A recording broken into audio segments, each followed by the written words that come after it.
in a Hindu household is a sweet. And a most popular dish, it's a pan-Indian dish, it is the suji halwa or the rava kesari as we call it in Tamil Nadu. The suji halwa has got a lot of interesting interpretations, but I want to ask you, what is the first recall when I say rava kesari? It is the bride wedding ceremony when the boy's family comes home and they are fed soji and bhaji. Okay, what is this soji? Is it a Tamil word? No. Soji comes from suji. Suji is rava in the north in Hindi, and that is how we got the suji halwa. They make it as a suji halwa. Anything that is made into a mush kind of thing is called a halwa, so suji halwa. When a bride comes into the family after her marriage, the first thing she is asked to cook is suji halwa or rava kesari. Rava kesari is one of the simplest things to do if you ask a veteran. But you ask a new cook who has just stepped into the kitchen, it can become a most beautiful dish, so grainy and so nice, or it can be a horrible, horrible mush, or as I'm going to tell you later, it can become a caramelized lump. Let's make some rava kesari. One rava kesari. Oh, this dish will not sit on my induction. I have to change the dish. See, I make mistakes. Even now, I've been making rava kesari for 40 years and I still make mistakes.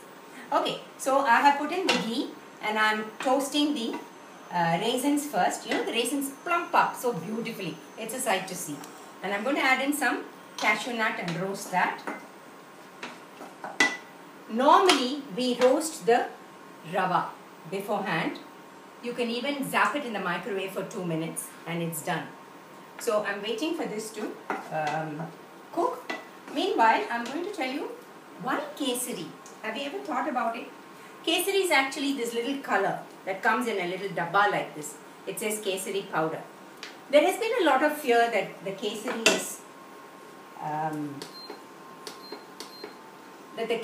is not good for you, that it's an artificial color and it's not healthy. I'm going to take this off because it's cooked too much, and I'm going to add in the suji into that. Suji or the rava. This is the fun of induction cooking. You can do what you like. Okay, so the kesari is the color, the orange color.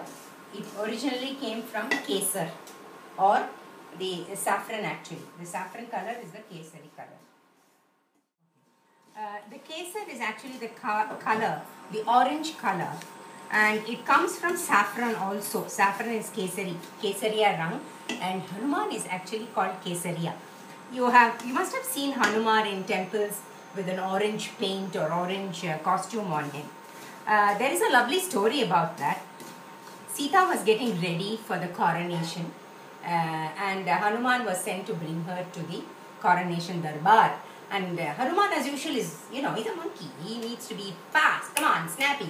So he comes into the, to Sita Maya and he says, hurry up, we have to go. She says, wait Hanuman, I have to put my sindoor. And she takes a little of the orange kumkum and wears it on her mom. And she does it right through her, I don't have a mom anyway, so it goes right through her middle parting. And then Hanuman says, why are you wearing that? And she said, because this represents Rama's life. I'm doing this for his long life. So Hanuman said, oh, is that so? And he ran out. And what did he do? He took a whole box of this orange sindoor and he dropped it on himself and he gave himself a good shake. And he says, now I'm also praying for Rama's long life. So that is the story that is said in the north. Now the suji is done. I have roasted it. It's smelling super. I'm going to pour the water here. And there is another story about this water. For a long time, I used to put the sugar before the water. And what would happen to the rava? It would get caramelized. It would get caramelized and hard and it would become lumpy. So then, my husband, who's never set his foot into the kitchen, he was the one who said, I think you're doing something wrong. And he said, try putting the sugar afterwards. And I did, and from then my rava kesari has become a good dish, a super dish actually. I also add a little bit of wheat flour, which is the typical Punjabi way. I'm going to add a little bit of the saffron, just a wee bit. I don't like the saffron. I like the natural brown color of the suji halwa. But let's see, since we called it rava kesari, let's make it into a proper rava kesari. And I'm a lazy cook. I like to keep everything ready, and this is some cardamom powder. I'm adding cardamom powder. And as you see, I haven't added a whole lot of ghee. I also make this for my diabetic husband with Splenda. I don't add sugar at all. It comes out beautifully with no problems. I'm just going to add a little ghee for this. You know, my mother would give recipes saying, "Ivlavu podu." This was called shranga. And she would say this on the phone. And somebody asked her, she was a very good cook. And she would say, "Ivlavu podu." And the person on the other end of the phone knew what it was. They knew that this was the amount that was being talked about. And I used to ask her, how does she know? I said, we know. That's one of the givens of being a cook. So my suji halwa is ready. I'm going to increase the speed. And the proof of the pudding is always in the eating. But I'm sorry, you cannot eat it, but try, cook it yourself and see how it comes. I'm going to dish it out. Dish it out in this kesaria bowl. Can you see it comes right in one big, it comes in a circle.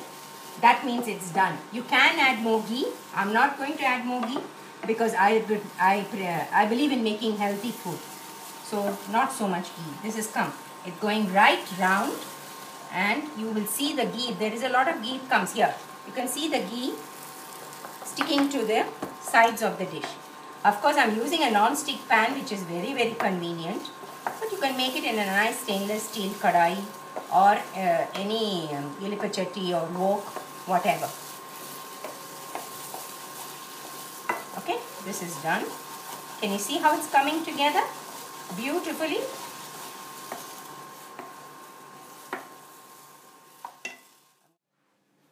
There, that is done, and it's not greasy.